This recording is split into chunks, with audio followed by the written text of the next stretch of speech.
할렐루야. 우리가 사실을 다 아는 거지만 옛날에 TV 방송밖에 없었는데 지금 TV 방송도 너무 많아요. 그렇죠? 너무 많고 그 더 많은 게 하나 있어요. 유튜브. 아마 여러분도 연세 드신 분들이니까 유튜브를 많이 보시더라고요. 이렇게. 너무 그 유튜브 한 사람 한 사람이 스마트폰 하나만 있으면 되는 거예요. 그 만드는 거예요. 그래서 막 이렇게 방송이 그러니까 수많은 걸로 취사 선택할 수 있다는 건 좋은데 이렇게 뭐라고 그럴까요? 이렇게 기준을 못 잡아요. 사람들이 우리가 그렇잖아요. 살면서 사람 인간관계도 그렇고 뭐든지 그래요. 좋아하는 사람 만나는 내 스타일을 좋아하는 사람 만나잖아요. 그러니까 그 방송을 봐도 뭐 신문을 두 번째고 요새는 뭐 유튜브를 봐도 내가 좋아하는 것만 이렇게 막 보게 돼요. 어쨌든 간에 이런 거 보면요, 뭐 헷갈릴 때가 많아요.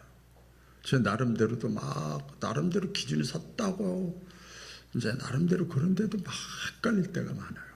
그래서 뭐 지금도 뭐 어제 뭐 1년 내내 한 번도 안 쉬고 52주 토요일하고 일요일 주일은 그냥 저 서울에서는 시청 앞에 서초동 광화문 광장에 계속 데모가 있어요. 이제는 뭐 조그만 데모는 나오지도 않아요. 신문에. 얼마나 한 번 모이면 보통 몇만 명, 많이 모이면 몇십만 명. 여러분 익산 다 해봐야 26만밖에 안 돼요. 그 사람들이 다 안 놀러 가고 말이야. 그것도 매주마다. 정성도 대단해. 여러분 그렇게 하라고 할 수 있겠어요?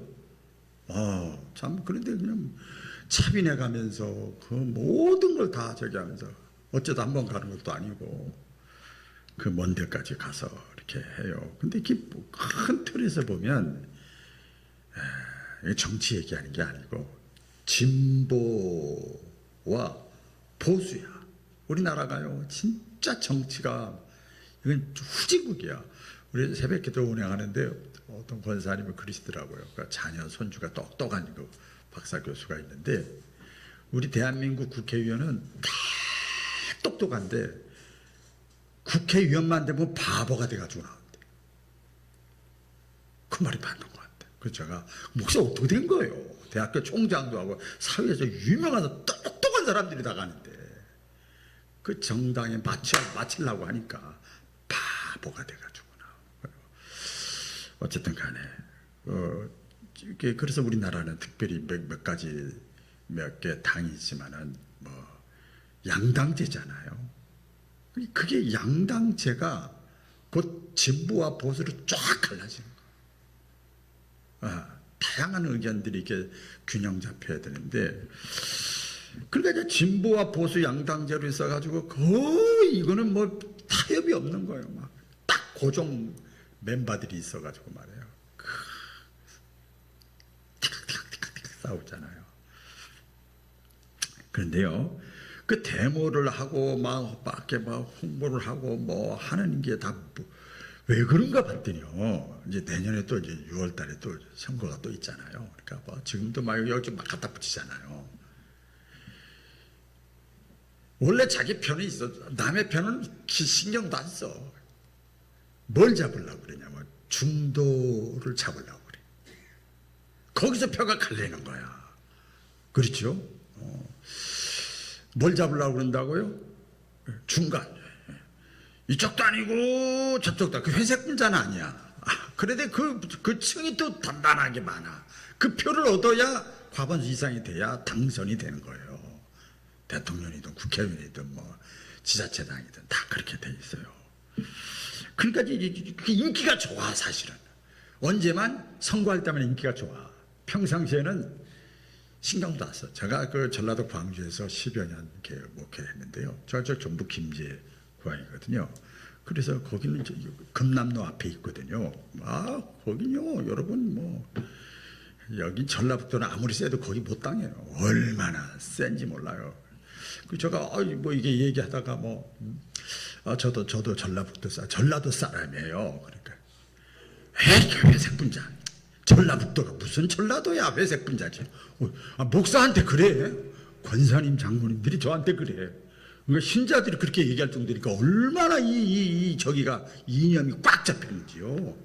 깜짝 놀랄 때가 많아요. 그런데 여러분 우리가 신앙생활을 하잖아요. 여러분 이 북한을 나라라고도 하지만 또 종교 집단이라고도 해요. 여러분 이렇게 2단 3단 뭐 이상한 사이비도 많이 보고 있고 또 북한 같은 경우도 보면요. 물론 뭐 그 정강 정책도 있지만 사실은 거의 종교 집단이에요. 이 종교라고 하는 것, 신앙이라고 하는 것은요. 내 마음에 들면 하고 마음에 안 들면 안 하고 기분 좋으면 하고 감정이 상하면 이건 신앙이 아니에요. 이것은 중도가 없어요. 신앙에는요. 여기도 반 저기도 반 이게 없어요. 성경에도 나오잖아요. 하나님이냐 사탄이냐 따라해 보겠습니다. 하나님이냐 사탄이냐 크게 좀 해봐요. 하나님이냐 사탄이냐 그 둘 중 하나예요. 그래서 말씀 많이 나오잖아요. 다 성경을 인용할 수는 없어요. 내가 사람의 말을 들을 것이냐 하나님의 말씀을 들을 것이냐. 여러분 지금 나와서 많은 언론이 있지만 하나님의 말씀을 지금 많이 묵상해가지고 요리해가지고 오랫동안 말씀을 지금 하나님의 말씀을 전하는 거예요. 근데 사람의 말이냐 하나님의 말이냐. 여러분 교회 생활하는 게 아니고 신앙생활 하려고 오신 거잖아요. 믿으시면 아멘. 신앙생활 하려고 오셨잖아요. 그래서 많이 말씀해요. 두 마음 가지고는 안 된다. 뭐 기대도 하지 마라. 차라리 미지근하면 토해낸다 그러잖아요. 그래서 하나님이 이렇게 국가나 개인이나 이렇게 하나님을 사용하실 때 보면 항상 양다리 두다리 세다리 걸친 사람을 한 다리 하나님께만 올인하도록 이렇게 저렇게 연단시키고 훈련시키고 그래서 한 마음을 품도록 하나님만 바라보고 하나님만 의지하도록 이렇게 하나님 훈련시키더라고요.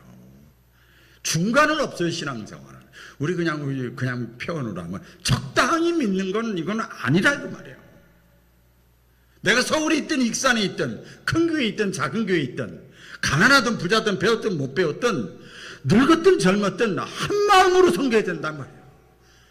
믿으시면 아멘. 한 마음으로 음식을 우리에게 자랑할 건 많이 있지만 음식을 참 맛있게 한다고 다 그래요. 근데 보니까 제가 볼 때는 재료는 거기가 거기야. 뭐 특별히 못 보던 재료가 있는 것도 아니야. 재료는 거기가 거긴데 가만히 보니까 양념을 육수를 소스를 어떻게 했느냐. 겉에서 볼 때는 다 비슷비슷해. 그 재료가 그 재료예요. 여러분 이건 약간 이렇게 신앙적인 관점에서 보면 우리 신자들의 모습도 여러분의 모습도 저도 거기 포함되는 거예요. 모습도 마찬가지. 겉에서 보면 괜찮아. 나름대로 재료 다 갖췄어. 그럴듯해요. 사도신경도 잘해오고 주김도 잘해오고 성경도 잘 찾고 기도도 아주 잘하고 주일날 예배 잘 드리고 직분도 있고 연륜도 있고 겉에서 볼 때는 다 그런 것 같은데 괜찮은 것 같은데 하나님 앞에 맛이 없는 사람이 있어요. 맛이 없는. 사람의 말이냐 사람이라는 건 세상이라고 하잖아요. 세상의 말이냐 하나님의 말씀이냐. 할렐루야. 우리가 나이가 50이 넘으면 고집만 남는다고 그러는데 우리가 40년, 30년, 20년 신앙생활을 했으면 하나님의 말씀에 고집이 있어야 된다는 거예요. 그죠? 하나님의 말씀에 누구의 말을 듣고 사느냐에 따라서 그 사람이 그리스도인이냐 종교인이냐 딱 판가름 나요. 우리 그 안 꼽는 찐빵이라는 말 있죠. 저 그제 어느 분과 이제 식사를 하고 그 커피숍에 가가지고 이렇게 하는데 붕어빵을 이렇게 겨울 된다고 붕어빵을 하나 이렇게 먹었는데 붕어빵을 해서 무슨 붕어빵이냐고. 근데 붕어빵을 이렇게 먹었는데 그 주인이 직접 온 거예요. 와가지고 어디라고 제가 홍보는 안 하겠어요. 그런데 하는데 직접 와서 얘기하는 거예요. 이거요 굉장히 맛있어요. 이거요 밀가루가 아니고요 100% 찹쌀입니다. 그래서 막 하면서 가격이 좀 세긴 세더만. 근데 그런가 보다. 그래가지고 이렇게 하는데 잘라서 이렇게 먹는데요. 찹쌀에다가 거기에 제가 진짜 예수님 다음으로 좋아하는 게 하나 있죠. 팥이요. 팥이 꽉 차 있어. 근데 팥 맛이 얼마나 맛있는지. 그러니까 그게 안고요. 팥맛이에요. 겉맛보다도 사실은. 안 꼽는 찐빵이라는 말 있잖아요. 신앙생활 하는데 진짜 그 안에 생명이 있어야 되는데 팥이 있어야 되는데 그렇죠? 그거 없으면 안 꼽는 찐빵이요. 이런 신자들이 하나도 없기를 주의 이름으로 축원합니다. 그러니까 하나님의 말씀, 성경 있잖아요. 성경은 하나님의 말씀, 성령의 감동에 의해 쓰였기 때문에 하나님의 말씀이잖아요. 하나님의 말씀에 보면 사탄이요 하지 말라고 하는 것이 많이 있지만 가장 대표적으로 가장 중요하게 하지 말라는 것이 있는데 그게 뭐냐면 그거 건드지 말 기도하지 말라는 거예요. 따라해 보겠어요. 기도하지 말라. 우리 소리가 작아요. 기도하지 말라.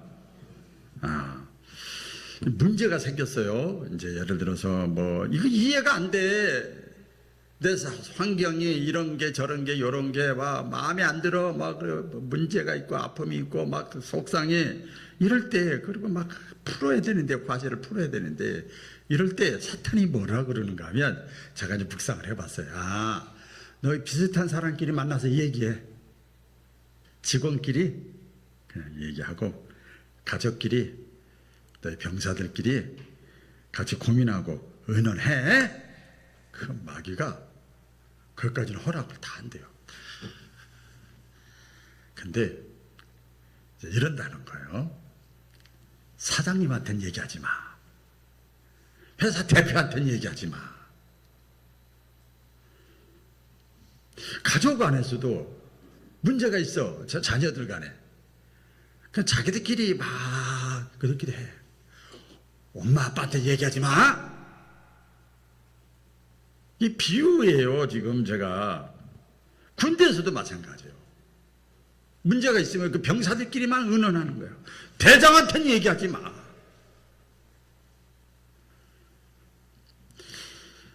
신앙생활도 마찬가지잖아요, 여러분. 우리가 인생의 삶을 살아간다는 건 전부 문제 속에서 살아가잖아요. 문제 없는 사람 없잖아요. 다 있잖아요. 문제가 있을 때 다 있어요. 다 있어. 그럴 때 상담하고 토론하고 막 같이 얘기하고 다 해라고. 다 부부간에도 하고 뭐 형제지간에도 하고 자매지간에도 하고 다 해요. 다. 근데 사탄이 야 누구누구 권사 집사 기도만 하지 마.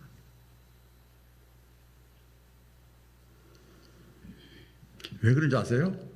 기도는 누구한테 하는 거죠? 하나님께. 기도는 하나님께 하는 거예요.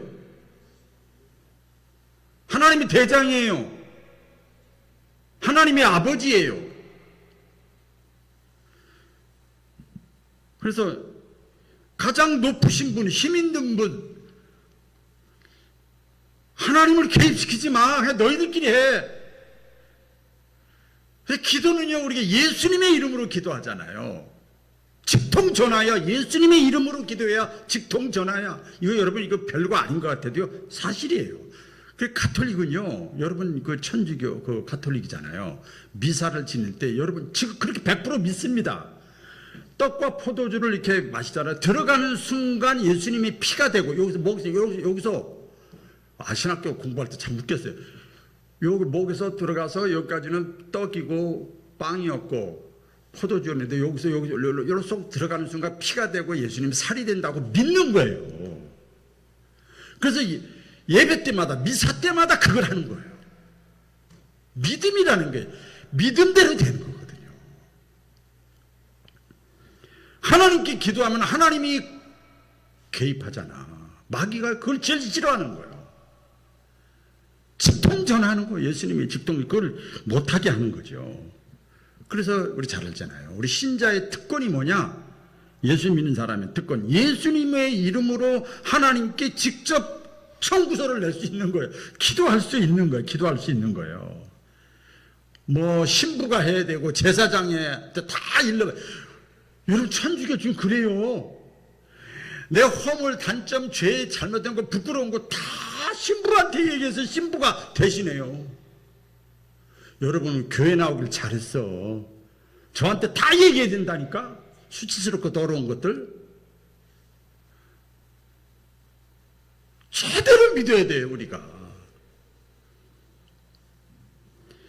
제사장 통하지 않고 우리가 예수님을 믿으면 예수님의 이름으로 하나님께 직접 기도할 수 있고 말할 수 있다. 청구서를 낼 수 있는, 이게 특권인 것을 믿으시기를 바랍니다. 이 특권이에요. 그러니까 이 마귀 사탄은요, 야, 특권을 누리지 마라, 혜택을 누리지 말고 그냥 하나님 아저씨로 믿어. 아버지를 믿지 말고 하나님 아저씨로, 좋으신 아저씨로 그냥 믿어. 그리고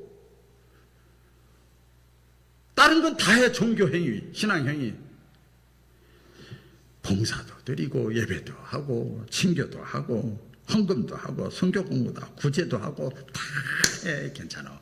근데 기도만 하지 마. 하나님 개입시키지 마. 하나님 힘 있는 센 분이 개입되면 마귀가 꼼짝 못 하잖아요. 그러니까 기도하지 말라는 게 뭘까? 가만히 제가 묵상을 해봤어요. 결국은 이런 거더라고요. 머리로만 믿어. 마음으로만 믿어. 그냥 체험신앙 굳이 필요 없어. 지금 옛날에는 안 그래도 지금 이제 살만하잖아. 체험신앙 필요 없어. 그냥 지성적으로 믿어. 어떤 이단은 사람이 있고 또 하나님이래요. 인본주의야. 사람이 있고 하나님 있는 거지 이러는 거예요. 순서가요. 영성 필요 없어. 마음이 중요해. 여러분, 여기에 이렇게, 그게 사단의 전략이거든요. 이것을 자꾸 받아들이고 내 것을 취합하고 그걸 따라가기 시작하면요, 평생 중도 신자 되는 거예요. 아무리 오래 믿어도 미지근한 신앙 되는 거예요. 이 사탄의 전략입니다. 또 하나 하지 말라고 하는 것이 있는 건데, 전도하지 말라는 거예요. 아주 오늘 그 본문 한 절만 읽었는데요. 사도 바울이 그러는 거예요. 그러므로 나 바울은 너희에게 가려고 한 번, 두 번, 여러 번이에요. 내가 너희에게 데살로니가 교회 가서 제일 먼저 세워진 교회거든요. 그래서 제일 먼저 신앙이 세워진 그 데살로니가 교인들이 딱 살아야 그게 샘플이 돼가지고 여기저기 전파가 될 텐데, 다른 여러 교회를 개척을 했잖아요. 근데 가려고 데살로니가 교인들을 단단하게 훈련시켜 주려고 가려고 했는데 마귀가 계속 막았다고 그랬어요. 여러분, 잘 아셔야 돼요. 영적으로 마귀가 그것을 막았다. 사탄이 막았다. 그런 얘기를 하는 거예요. 지금도요, 여러분, 사탄은요, 수단 방법을 가리지 않고, 이게 사도 바울이 전도로 가려고 하는 거 막은 것처럼 막는 거예요. 이렇게 막아요. 이렇게 막아요. 야야야야, 이제 가족 위하여, 뭐 친구를 위하여, 한 영을 위하여, 이웃을 위하여 했잖아요. 야야야야야, 마귀가 주는 생각이, 신앙은 자유야. 이런 식으로 막는 거예요. 못 가! 이렇게 막는 게 아니에요, 여러분. 신앙은 자유야. 뭐 그거 꼭 그렇게까지 시끄럽게 믿어. 유치하다. 내 마음이 동의가 돼야지. 딱 한 자만 믿는다며. 이렇게 하면서 이 마귀가요, 이 전도를 못하게 하는 거예요. 성경이 분명히 말씀하잖아요. 사탄은요, 자기 때가 얼마 남지 않은 것을 미리 알아. 벌써 알고 있다고 그랬어요. 그래서 성경에 보면 막 혈안이 돼 있다고 그랬어요. 현대인의 성경에 보면 발악을 한다고 그랬어요. 여러분, 발악하는 사람 건드지 말아요. 피해버려 그냥. 발악을 해요. 여기 계시록 12장 12절에 보면요, 이런 말씀이 있습니다. 마귀가 자기의 때가 얼마 남지 않은 줄을 알므로 크게 분내어 사람이 사는 곳으로 내려갔습니다. 그랬어요. 요한계시록 마지막 종말 예언, 자기 때가 얼마 남지 않은 것을 알고 사람이 사는 것으로, 여기 보니까 내려가. 지금도 마귀가 막 휘젓고 다니는데, 여기 보니까 이 원어를 그래서 봐야 돼요. 헬라 원어를 보니까 총동원령을 내렸대. 예? 총동원, 사탄이 있고 그 밑에가 마귀거든요. 사탄이 우두머리고 밑에가 마귀들이에요. 총동원령을 내린 거예요. 전도하지 못하게. 과거보다 우리가 그 전도가 안 되는 이유가 있죠. 육적이라 외적으로 전도가 안 되는 이유가 있어요.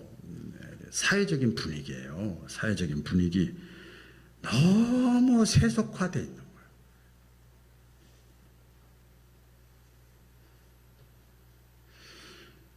그리고 꼭 교회만 다니고 기독교만 예수만 믿어야 뭐 천당 가냐? 상대주의야. 다원주의라고도 하는데, 이런 사상들, 그 다음에 세대 간의 차이가, 우리 유럽화된 우리 한국교회가 더 점점 노령화되어서 젊은 세대들이 다 떠나는 거예요, 이제는. 세대 간의 차이도 있고요.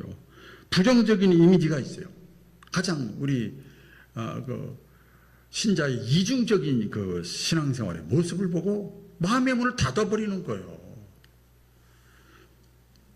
그리고 정보와 기술의 발달로, 이런 SNS 이런 거 발달로 인해서 이 전도가 막히는 거예요. 사탄이요, 그걸 막 최대한 모든 도구와 재료들을 다 총동원하는 거, 사용하는 거예요.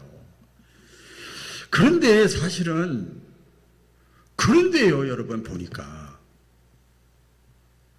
극히 일부지만 그래도 성장하는 교회는 성장하더라고요. 영혼이 구원받는 교회 수가 늘어나는 교회는 있더라고요.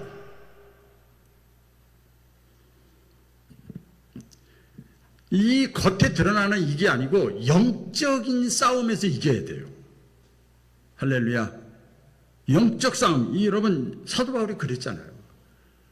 우리의 싸움은 보이는 거, 이게 그런 것 같아요. 그런 것 같지만 알고 보면 영적인 싸움, 사탄의 방해다. 사탄의 방해. 사탄의 방해 사람들이 넘어가는 거예요. 그러나 여러분, 성경은 또 뭐라고 말씀합니까? 하나님의 말씀이 뭐라고 그래요? 우리 잘 아는 말씀이에요. 베드로전서 1장 9절에 보면 믿음의 결국은, 신앙생활의 최종 목적은 잘 먹고 잘 사는 게 아니라고. 그건 부가 서비스야. 하나님 주시는 거예요. 믿음의 최종 목적은 따라하면 영혼 구원을 받음이라. 영혼 구원이에요. 그러니까 신앙의 본질은요, 우리 신앙생활의 신앙의 본질은 생명이요. 생명. 마귀가 하는 전략, 또 구체적으로 보면요, 이렇게 표현을 했어요. 우리 잘 경고를 잘 들으셔야 됩니다. 할 수만 있으면, 따라해보세요. 할 수만 있으면, 할 수만 있으면 사탄이요, 마귀 자기 추종자들을 이렇게 보내가지고 택한 자라도 넘어뜨리려고 굶주린 사자가, 우는 사자가 삼킬 자를 찾아다닌대요. 여러분, 성경 말씀 그대로잖아요. 예.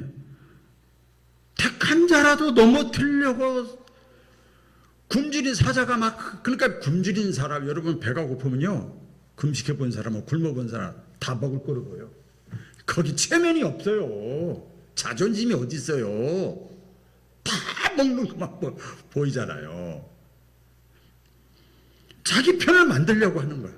자기 때가 얼마 남지 않았으니까 자기 편을 만들려고 하는 거예요. 무엇으로 만들려고 하는지 아세요? 예, 보면 쾌락으로. 쾌락이라는 말도 젊은 사람이 별로 없으니까요. 쾌락, 재미, 즐거움, 희희낙낙, 그거 다 좋아요, 좋아요. 나쁘게 얘기하면 쾌락이지만 즐겁고 기쁘게 사는 거죠. 그게 더 우선이야. 그게 우선이야. 그래. 물질. 신앙생활을 이렇게 하다가 물질 생기는 것 때문에 하나님과의 관계 속에서 그동안 열심히 했던 거 다 까먹는 사람이 있어. 물질, 명예, 지식, 그걸 통해서 마귀가 다 회방을 하는 거예요. 관계, 체면, 자존심, 약점, 질병, 이런 걸 통해서 딱 한 자라도 넘어뜨리려고 하는 거예요. 넘어뜨리려고. 여러분, 그래서 어떻게 하는가? 이렇게 이제 보면 예수님이 이 땅에 오신 목적을 무용지물로 만들려고 하는 거예요. 그렇게 해서. 그리고 예수님이 십자가상에서 죽으신 사건을 헛되게 만드는 거예요. 그 전도만 빼고, 아까 기도해야 돼. 그럼 마귀의 최대 전략은 뭔지 아세요? 전도만 빼고 다 해. 마치 마귀와 하나님과 사탄과 하나님과 대화했잖아요. 욥을 놓고. 욥이 저렇게 믿음 좋은 것 같아도요, 아이고 좀 힘들고 어려워봐요. 아이고 하나님 다 원망하고 배반할걸요. 그때 하나님이 뭐라고 그러세요? 그러면 생명만 건드리지 말고 다 해봐 그랬어요. 그게 똑같은 거예요. 전도만 하지 말고 건강도 건드려봐, 물질도 한번 건드려봐, 자존심도 건드려 보라고. 다 넘어가게 돼 있어. 사탄이 그러는 거예요. 여러분, 성경을 한번 보세요. 예수님이 오신 이유의 아주 대표적인 말씀이잖아요. 예수님이 오신 이유가 뭡니까? 죄에서 구원하려고 오셨어요. 할렐루야. 그렇죠? 아들 낳으리니 그 이름을 예수라라. 이는 그가 자기 백성을 저희 죄에서 구원할 자로 오셨어요. 또 성령님을 보내신 이유가 있어요. 사도행전 1장 8절, 성령이 너에게 임함이 예루살렘과 유대와 사마리아 땅끝까지. 이게 뭐예요? 예루살렘 가까운 데서 가족, 친구, 이웃 이게 번져나가는 거예요. 내 증인이 되라. 예수님이 오신 목적이 죄에서 구원이고, 성령님이 오신 목적이 증인 되라는 거. 증인. 여러분, 전도하니까 여러분들이 지금 마음속에 이렇게 막 부담이 되는 거거든요. 하나님 말씀을 전하는 거예요. 전도는요, 우리 익산 바울교회 있잖아요. 교회가 세워진 목적입니다. 그래서 교회를 뭐라고 그러죠? 혹시 구자, 처음에 구자가 들어가. 구원의 방주라고 그래요. 할렐루야. 사람들이 모인 것이 아니라 구원의 방주. 그래서 교회가 전도할 때 교회의 가치가 거기서 있는 겁니다. 근데 전도에 관심이 없다. 그러면 제가 사실은 한 달 반, 6주째 계속 영혼 구원에 관해서 설교하고 있는 겁니다. 9월부터. 전도에 관심이 없으면 종교 단체에 불과한 거예요. 그리고 믿지 않는 사람들이요, 무관심합니다. 너희들끼리 잘 믿어. 여러분, 사도 바울이 신앙 고백을 합니다. 이렇게 고백을 해요. 내 달려갈 길과 주 예수께 받은 사명과 하나님의 은혜의 복음을 증언하는 일을 마치려 하면은 따라 이렇게 나의 생명조차 복음을 전하고 전도하고 영혼을 구원하고 예수님의 죽음이 헛되지 않고 예수님의 오신 목적을 이루게 하는 데 있어서는 내 생명을 내가 조금 더 귀하게 여기지 않는다. 내 생명을 귀하게 여기지 않는데요. 여러분, 이 세상에서 가장 가치 있는 게 뭘까요? 생명이에요. 그러니까 복음을 전할 때 생명을 구원하는 거니까 가장 가치 있다는 거예요. 그러니까 모세가 기도하는 내 생명책이 내 이름이 생명책에서 지워질지라도 저 사람 구원시켜야 됩니다. 가장 가치 있는 게 생명 아닙니까? 저는 사실은 오늘 좀 톤이 높죠? 그런데 가장 가치 있는 일이니까.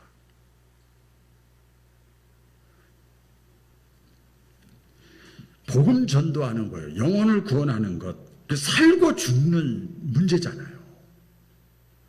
의사들은요, 다 웃겨요, 진짜 아무리 생각해도. 돈 받으면서 일하는데 얼마나 권위가 있고 힘센지요. 생명을 건드니까 꼼짝을 못 하는 거예요.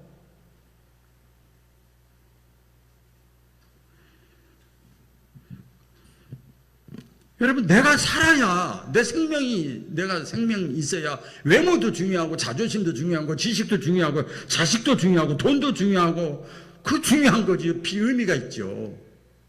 그렇잖아요? 여러분 지금 오늘 내일 돌아가시려고 하는데 돈, 좋은 옷, 여기 자식, 명예, 지식 필요 있어요? 아무 의미가 없잖아요. 우리가 그래서 영혼을 구원하는 전도라는 말, 이것을 내가 할 때 가장 사도 바울이 내 생명을 귀하게 여기지 않을 정도로 가치 있는 일이다. 생명 살리는 일이니까. 그래서 전도할 때 생명을 구원하는 일, 영혼을 구원하는 일을 내가 하려고 할 때 그것 때문에 직장도 의미가 있고, 그것 때문에 내 건강도 의미가 있고, 그것 때문에 내 경험도, 내 재산도, 내 결혼하는 것도, 내 명예도, 내가 잘난 것도 다 의미가 있는 거예요. 의미가.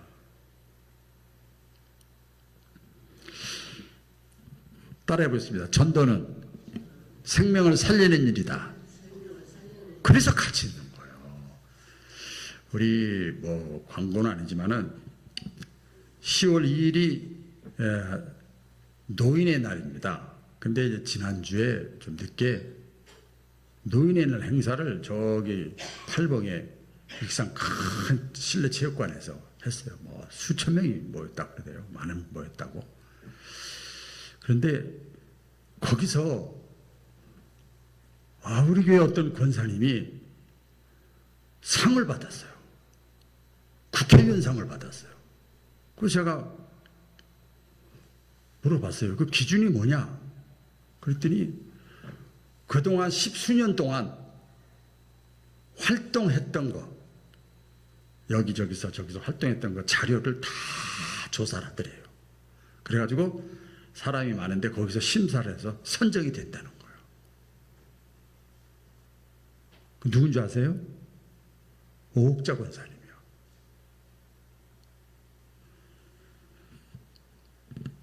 그런데요, 더 가치 있는 일이 있어요. 물론 섬기고 봉사하고 더 가치 있는 게 뭐냐? 위대하고 소중한 일이 뭐냐? 사람 살리는 일이잖아요. 아멘이잖아요. 여러분, 전도는요 하나님의 소원입니다. 따라하겠습니다. 전도는 하나님의 소원이다. 하나님의 소원이 어느 정도 소원인 줄 아세요? 당신의 아들 예수 그리스도를 십자가상에서 죽게 할 정도로 하나님의 소원이에요. 우리 다 아는 내용이잖아요. 전도가 담임 목사의 소원이다. 제가 전에 목회하다 보니까 별스러운 사람 다 있어요. 담임 목사도 신자예요. 하나님의 소원을 이루어 드리려고 중간 역할을 하는 것 뿐이지. 전도는 하나님의 소원이야. 하나님의 소원.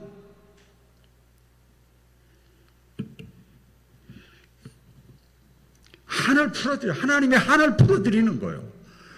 좀 지났지만은 우리 선교사님, 김영지 선교사님 6년 동안 사역을 자녀들 데려가서 먹고 많으신 거 제대로 못하면서 하는데 6년 동안 한 사람도 전도를 안 해서 낙심돼서 막 좌절하려고 하는데 마지막에 전도된 사람 한 사람을 본 거예요. 그래서 다시 힘이 솟아난 거예요.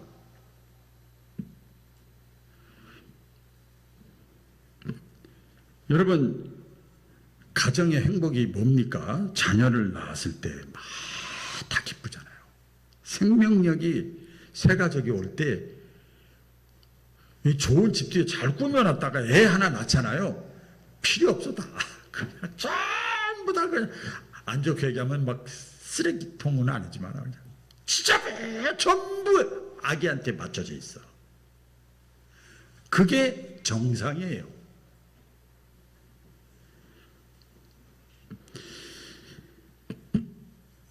전도는 하나님의 소원이지만 사실은 사람을 살리는 일입니다.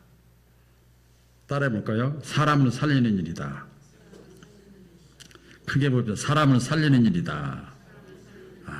사람을 살린다는 게 뭐예요? 죽어야 될 사람을 살리는 거예요. 근데 왜 죽죠? 로마서 6장 23절에 보면 죄값은 사망이야. 여기 육신의 죽음도 필요하지 들어가 있지만 영원한 죽음이에요. 근데 죄에서 구원하시기 위해서 오신 예수님이 예수님을 믿으면 죄에서 용서하고 다시 살려주는 거야. 사망에서 살려주는 거예요. 사람을 살리는 일이란 말이에요. 그렇죠? 그대로 맞잖아요. 실제 감옥에서 있었던 일입니다. 사형이 확정됐어요. 그냥 그전에는 뭐 언제 사형 선고가 떨어질래냐 막 그러다가 사형 선고가 딱 떨어졌어요. 그리고 인터뷰를 한 내용이 있어요. 아주 옛날에 한번 제가 소개한 기억이 나는데 이제 죽게 됐어. 사형 선고가 떨어졌어요. 근데 그 인터뷰를 했어요. 예, 사형 선고가 떨어지는데 지금 마음이 어떠냐 이렇게 물어봤어요. 그랬더니 사방 1m, 1m면 조그마잖아요. 그 독방에 있는 거예요. 내가 사방 1m짜리의 독방에서 평생을 살아도 나는 살고 싶다. 이렇게 얘기했대요. 1m밖에 안 되는 거기서 평생을 산다고 해도 괜찮아. 아무리 힘들고 어렵고 괴로워도 난 살고 싶어. 그 얘기를 했다는 거예요.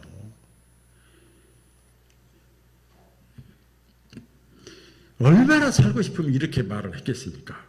죄라고 하는 거 이렇게 심각한 거예요. 그래서 다윗은 이렇게 고백을 했잖아. 다윗 죄 나쁜 놈이에요.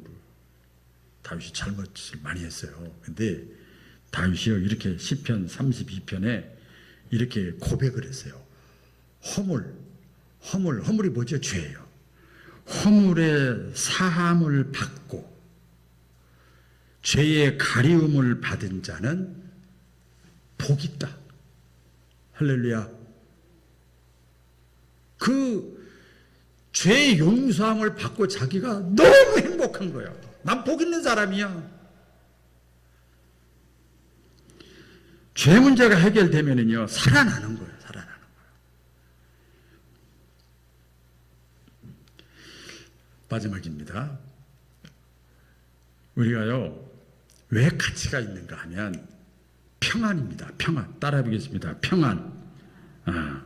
여러분 편리함하고 평안함은 어떻게 다른가요? 편리함은요 돈이 있으면 편리해. 그렇죠? 그치 지휘자님? 돈이 있으면 편리해. 근데 평안함은요 물질로 하는 게 아니에요.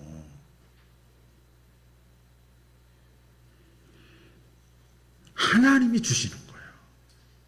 그 찬송가에도 있잖아요. 내 마음속에 있는 깊이 심겨진 이 평화, 하나님이 주신 평화를 뺏어갈 자 누구랴? 안심일세. 요한복음 14장 27절 다 같이 한번 읽어볼까요? 시작. 평안을 너희에게 끼치노니 곧 나의 평안을 너희에게 주노라. 내가 너희에게 주는 것은 세상이 주는 것 같이 아니하니라. 너희는 마음에 근심도 말고 두려워하지도 말라. 마음이 평안하면요 사람이 살아나는 거예요. 여러분 제 알고 있는 사람 지인의 지인 이제 만나서 이렇게 식사하는데 그분이 의사가 그러더라고요. 만병의 근원은 불안해서 그렇대요. 그 스트레스래요. 만병의 근원. 그래서 거기서 근심, 걱정, 염려, 스트레스, 거기서 육체의 질병이 다 발현된대요. 다 나온대요.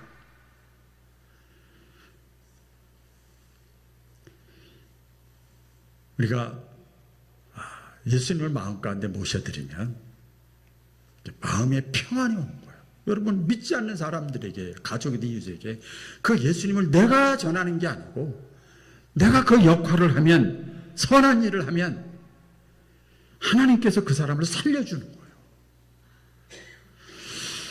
이런 저와 여러분을 통해서 영혼을 살리고 주고 싶은 사람이 누군가 한번 생각하면서 또 한 주간을 보내시기를 바랍니다. 기도하겠습니다. 하나님 아버지,